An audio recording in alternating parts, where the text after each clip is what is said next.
Tentacruel actually got a buff this season because now Scald has a 50% chance of lowering attack. And honestly, this has made a pretty significant change in how it plays out. So let's just jump into the battle. Alright, so in this very first match, we do get a Skarmory lead. I am running my OG team with Scrafty lead using Tentacruel as a safe swap and Confusion Cresselia. So Skarmory lead isn't technically the worst case scenario. We can actually stay in on this matchup and we can actually flip this. So a lot of times when I get into this type of matchup, I usually go for foul play, and depending on if they shield or not, if they shield, I'll keep throwing foul plays. If they take the first foul play, we can build up to a foul play on the second one and actually go for power up punch, and we can flip that lead. So they bring in the Skeledirge here, and we are able to smack it with a foul play. And then we just bring in Cresselia because I had a feeling I would catch the disarming voice. And yeah, that worked out really good for us because now we have a decent amount of energy started on Cresselia, and I just go for a Grass Knot into Lantern, so they end up top lefting and quitting the match. So in our next battle, we get another Skarmory lead. And yeah, pretty much same idea here. We build up to the foul play and just throw it. I mean, you could try to bait here if you think they are going to shield, but typically it's kind of like a 50-50 if they're going to shield or if they're just going to take the move. But regardless, you want to at least build up to the foul play, because if they're counting you, they're not going to shield if they know it's a power up punch. So from here, we're pretty much in a really good position because all they have left is Azumarill and Scrafty, and we don't really have to worry about the Azumarill knowing that we do have Tentacruel still. And they bring in Scrafty, we smack it with a Moon Blast, which is just amazing for us. And yeah, from here it's just pretty much game, so they end up top lefting. So one of the main reasons why I wanted to run this team at the beginning of this season is because Azumarill actually has risen to the top on PvPoke in the ranks. When I designed this team originally, it was to deal with Azumarill teams. So yeah, this team I figured probably could come back and do relatively good in this current season just because Tentacruel got a nice buff with Scald, and Confusion Cresselia has actually been really nice too, since there's been a rise of poison types appearing in this format as well. Okay. But yeah, for the most part, this is actually looking pretty good for us in this match. We have the Wishcash in the back. We got the Pelipper. So the Pelipper, we were trying to play around this match, and I think we did a pretty good job at managing that as well.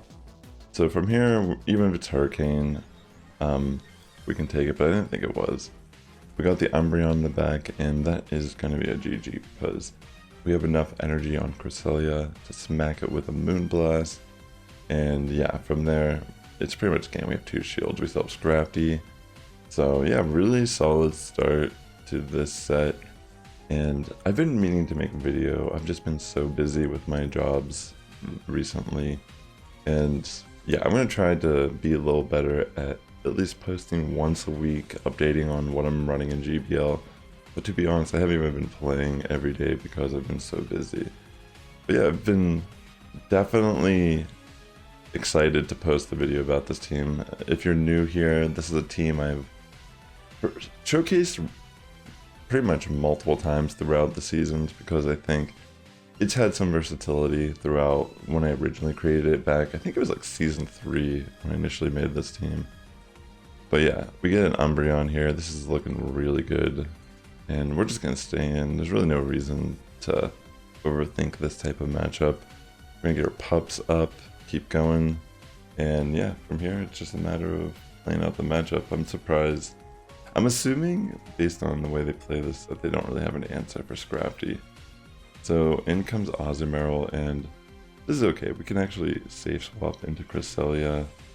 And they do end up having a Skarmory in the back, which is absolutely fine because knowing that we have Tentacruel to align against their Azumarill later in the match, we don't even need shields. So we have 2 shields. As long as we get as much chip damage off on the Skarmory here as we can, we could probably bring in Scrafty to finish it up And from there, Tentacruel lines with Azumarill, and it's just GG.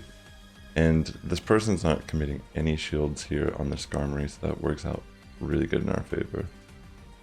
And as you can see, the confusion damage starts to rack up even in the Skarmory matchup. So that's the whole thing about running confusion on Cresselia, is that it's primarily, it flips certain matchups that it typically can't win, but it also will make it a little more difficult to flip other matches where it's a race to see who can get off their charge move first. But I think this team has proven that it does have some decent synergy with Acid Spray and just trying to flip some matchups that typically you would think this team couldn't flip against. I mean, Galvantula can be a huge issue for this team, but there's ways that you can still play around it, especially in a best of one blind matchup. So the final battle of this first set, we do get the Archibacks, and that's a great lead for us too. It's weak to our moves, and in comes the Lantern. We're gonna throw a foul play, and from there we'll switch in Cresselia and just try to get some chip damage, and we can build up to a Grass Knot, which more than likely they're not gonna shield the Grass Knot here. They're just gonna let Lantern go, which is pretty much what I thought they would do. But they do end up committing one shield, which I thought was interesting. And I honestly didn't even think it mattered if I shielded or not. But a little bit of a mistake, I'd say, just because I lose alignment. But I guess I decided I'll bring in Tentacruel since I messed that up. And I wasn't really too afraid of Archibacks. And yeah, I decided to commit one shield, hoping that I do catch the Dragon Claw and not Icy Wind. Unfortunately for us, we do make that decision. And yeah, moving forward, we're just kind of like finishing up the match here, and yeah, we're almost done.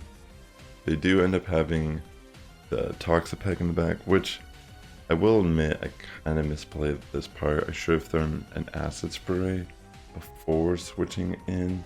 This became really close for comfort, and I'm going to commit the shield on Scrafty because I want to get off as much damage as possible. But yeah, if I would have thrown Acid Spray here, this would have been a lot better for us, because now we're in a scenario where we might just barely lose this if we're not careful, which obviously were not too careful. But I guess it ends up working out because we do get to the Scald range, and Scald's enough to remove Toxapeck at this point. Alright, so in this next battle, we do get a Skeledirge lead, which can be kind of scary just because I'm thinking the Disarming Voices are going to really hurt, being 4 times weak. So I want to try to throw a foul play. We do get the shield, so since we get that shield, I'm going to try to switch and catch the move on Tentacruel. It worked out really good in our favor. They end up having a great safe swap, so we have to be careful. I mean, honestly, I shouldn't have shielded that first Trailblaze.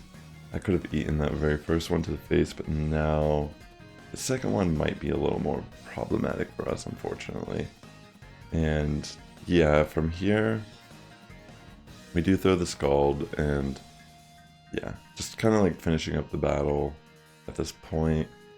And there's the Skeledirge, we throw the Scald. Yeah, it was kind of crazy, but because we got that shield there, it's like just a slight chance we might be able to do something. But I guess I was thinking that I should just bring Cresselia, thinking that they're going to try to throw the Disarming Voice right away. That was actually insane that worked out very early, I'm not going to lie. But yeah, I thought, you know, I'll just take one Shadow Ball to the face. They end up having Skarmory in the back, so this is looking really dicey for us. So I'm going to Insta-Swap in, and yeah, as long as we can flip this Skarmory matchup and retain a decent amount of our HP on Scrafty, this should be GG. And yeah, I knew that we would be able to get the Skarmory removed before we got hit by a second Sky Attack. And yeah, we have enough energy for foul play upon Skeledirge coming back in. So this is looking pretty great for us. So GG is there. Alright, let's see what we get here in our next lead. So we get a Clodsire against Scrafty. I'm going to safe swap here to Tentacruel, and we're going to commit a shield. They could bait me here, which would be pretty smart, but They do end up just going for the Earthquake, and we do end up shielding that, so that's really good. In comes the Lantern, which is a little scary. You do throw an Acid Spray, but now we're going to go straight Scald. And yeah, that's actually super good. It's Water Gun variant, so I decide I'm going to commit my shield because we could more than likely flip this match now. And even though we don't have any shields, we do have a switch advantage. And in my mindset, it's a little more valuable in this matchup. So I'm just going to throw straight Scald on Altaria here, knowing that they're not going to shield, thinking it's an Acid Spray. We do get the attack drop, which is pretty significant here because they can't farm down now. And yeah, they pretty much are afraid to get hit by another move, so they're going to throw a Sky Attack. Because they do that, we can actually we'll bring in Scrafty, because Scrafty doesn't seem that it's going to be too valuable. But yeah, honestly, this matchup's kind of tough because we're down 2 shields, even though we have a Confusion user against this Clodsire. The Clodsire will be able to rack up a decent amount of damage by just throwing the Earthquakes at her face, and unfortunately this is not looking too great for us, so I'm going to throw the Grass Knot. They end up letting Clodsire go, which was actually the right play. And yeah, at this point I was thinking, this game over, there's nothing I can do, they're going to throw a Moonblast directly into Scrafty. But for some reason, my opponent decided to just go Sky Attack, and I just barely win this match because for that only reason. Like, I thought this was insane when I was playing this. I was like, what? Yeah, I was actually live on Twitch when I did that. I was like, wow, what? But yeah, so we get a Lantern lead here, and not necessarily great for Scrafty. Typically it tends to lose this matchup in the 2 shield, but we do connect a Foul Play, which is really good. And they bring in their Trevenant. I don't think they shield Moonblast here, which allows me to flip this switch, which is pretty good for us, but realistically, the way this match is, probably shouldn't have even been able to flip this match significantly. If they would have committed to shield on Trevenant, I'm pretty confident that they had a really good alignment against me. But yeah, at this point, I'm just letting my Cresselia go down. I guess I could have committed shield here or something, but it didn't seem worth it. And I should have probably just brought in Scrafty as well to build up energy. But I end up bringing in Tentacruel, taking a Thunder to the face, which isn't that good for us. Now I have to commit the shield on the Power Whip, and yeah, they end up having the Lantern with some energy come in, smacks me with a Thunderbolt. And I'm thinking this is pretty much GG at this point, because I don't think I can outpace the rest of their team with Scrafty. Maybe can hit here as well from a charge move. Lantern, which puts me at a range where it doesn't really look like there's really any way I could flip this, especially considering that this Lantern also now has another Surf. So that's just a GG. Well played. So in this next match, we end up getting a Talonflame lead, which is a little annoying, but the way I've been playing these Talonflame leads is I just stay in and I go for a Foul Play and then try to catch a move on Cresselia. And that's exactly what happens here, so that worked out really good for us. And we do end up catching a Flame Charge, which I'm totally cool with. And because we are Confusion Cresselia, we can actually threaten this Talonflame. So they end up going for Fly, and we are going to commit our shield, just so we can try to preserve our energy that we've been building up here with our Confusion. They bring in Superior, which isn't actually too shabby for us. I'm going to just let that move go through. But maybe I should have committed shield, it's hard to say, but I think from here, I decided I can just bring in Tentacruel, take a move, farm it straight down, generate a little bit of energy here for the end game, and in comes the Talonflame, which I knew we could just farm down, and then they have Wish Cache in the back. So what I'm going to do is I'm actually going to go for the Acid Spray here, and fortunately for us, they did shield. I had a feeling they would commit a shield, that's why I didn't go for Scald. And now I'm going to try to pop down, but I could have thrown Foul Play there as you could see, and That would have been really punishing to this Wishcash. But at this point, we just have to commit a shield on this second Mud Bomb. And yeah, from there, it's just a matter of farming down the rest of the matchup. GG. Also, hit that like button. It does help my content reach a wider audience here on YouTube. So we get another Skarmory lead. Pretty much all flying leads I stay in on. I know it doesn't seem that you would want to stay in on a flying type as Scrafty, but Skarmory is neutral. Talonflame, if you count correctly, pretty much how I played in my last match, you could kind of disrupt alignment that way. But yeah, typically you want to stay in on Skarmory because you can win these matchups. So yeah, in comes the Sableye now. We are just going to throw a Foul Play before we switch out into Tentacruel. We do get that last shield, which is significant here. And we are going to get smacked by a Foul Play, which is going to hurt a bit, but this Scald damage will be a nice addition to getting this Sableye off the field. We are going to get hit by the second Foul Play, but not after doing a decent chunk of damage against the Sableye. So since it's so low, I can just bring Cresselia to build a slight amount of energy. And yeah, they just stay in with Wishcash and get hit with this Grass Knot to the face, which is not going to be too good for them. And that's just a GG. So yeah, well played there, and I think that's a 4-1 set. So let's get into our last set of the video. Alright, so excuse a little like box that's like on the screen of the game. I was watching something on YouTube whenever I was like listening to something on YouTube whenever I was doing this set. But yeah, we get a Swampert lead, which isn't too shabby. I mean, it can hurt a lot, especially the Shadow variant. The Shadow variant is really hard. I mean, it's like weaker obviously to the counter damage, but those Hydro Pumps from the Shadow variant hit so hard. But yeah, typically you could try to bait here, which fortunately in my situation, it was a good call to try to bait. And yeah, I can just farm down at that point. I will just decide to throw the Foul Play considering it is boosted, and it will do a decent chunk to Toxapeck here.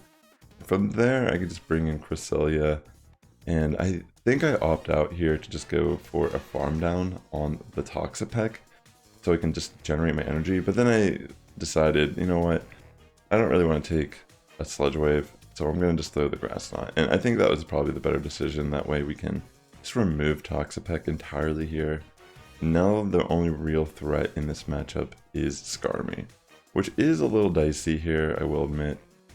But pretty much I will bring in, excuse me, it's like 6 in the morning here. I just woke up to record this so I can finally post this. I gotta work at both my jobs today, so trying to get an early start. Yeah, fortunately we were able to bring a Tentacruel there and kind of scared the Skarmory, I suppose, but yeah, at this point we're not gonna go down to a Brave Bird, so we can just barely pull this one off.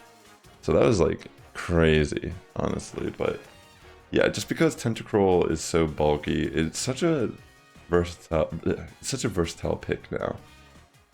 Poison seems to have risen a bit in the ranks lately, and having this Scald buff really makes Tentacruel tank moves a lot better. It already has decent bulk, and from there, like just getting attack drops, you can really punish your opponent. It's kind of crazy. Like, this team feels a little like maybe the strongest it's really felt ever in a way.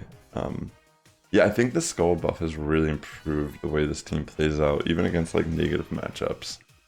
But yeah, as you can see, this matchup we've had some pretty good alignment, and at this point it's pretty much game.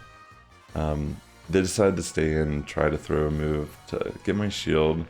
I guess thinking they could like bait me and then throw, I don't know if they have Ice Punches or Psychic, but yeah, regardless, it doesn't really matter against Cresselia. There's nothing Metacham can do here, so that is a GG. So into our next battle, we get a Trevenant lead. Not necessarily bad, but they decide to insta-swap, and I'm going to build up energy first and then switch in Cresselia. This is probably the better way to play this matchup, because we don't really have the best way to deal with Trevenant. I mean, we have ways to deal with it. We have Tentacruel, we do have Scrafty, but they're both very reliant on energy and also how this Trevenant is playing matches as well. But yeah, they end up just letting their Lantern go, which I thought was kind of interesting.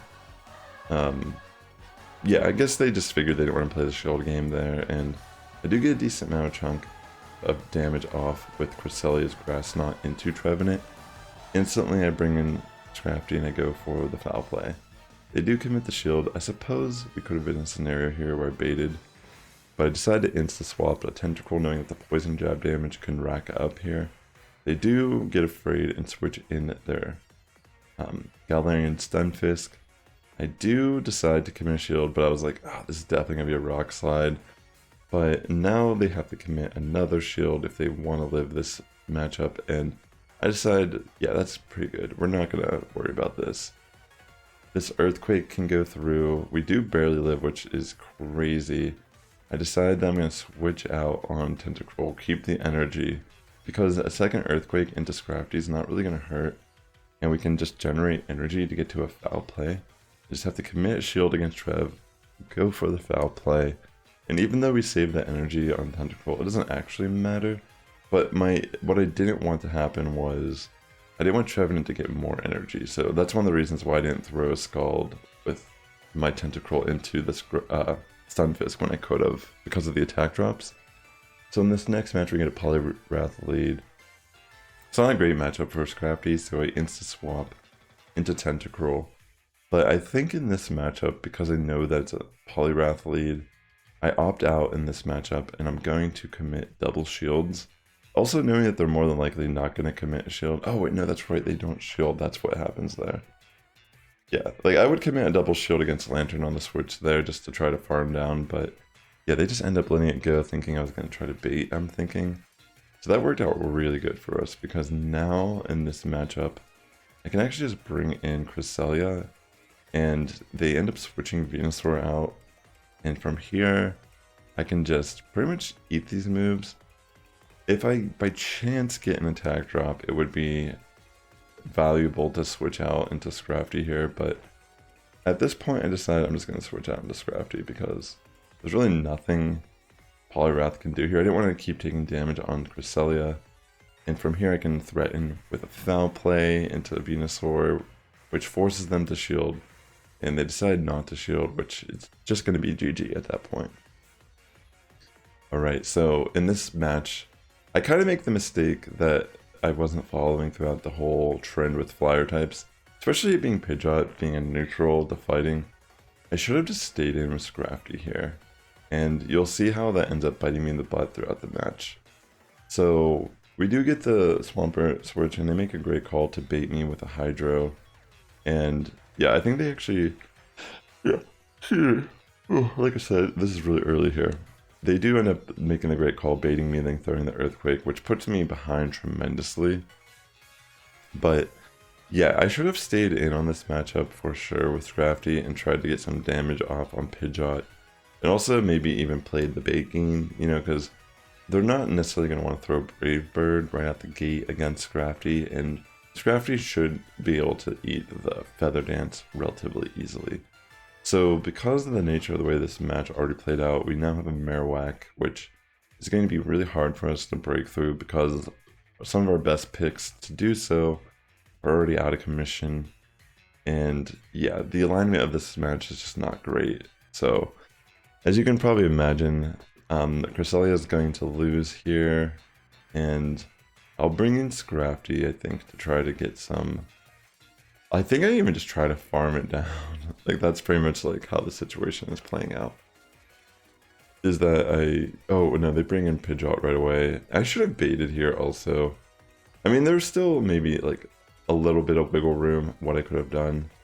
But yeah, what they end up doing here is they see that I tried to catch their Feather Dance, and they make the great call to not touch any of the bubbles, and they farm down on Tentacruel. So right there is probably the deciding factor of the match. Yeah, but my opponent played around that well. Alright, ladies and gentlemen, thanks so much for tuning in today's video. Definitely consider subscribing if you want to follow more Go Battle League content. And with that being said, the Sass Squad's getting stronger each and every day. Have a good morning, evening, afternoon, wherever you're tuning in. And I'll catch you in the next one.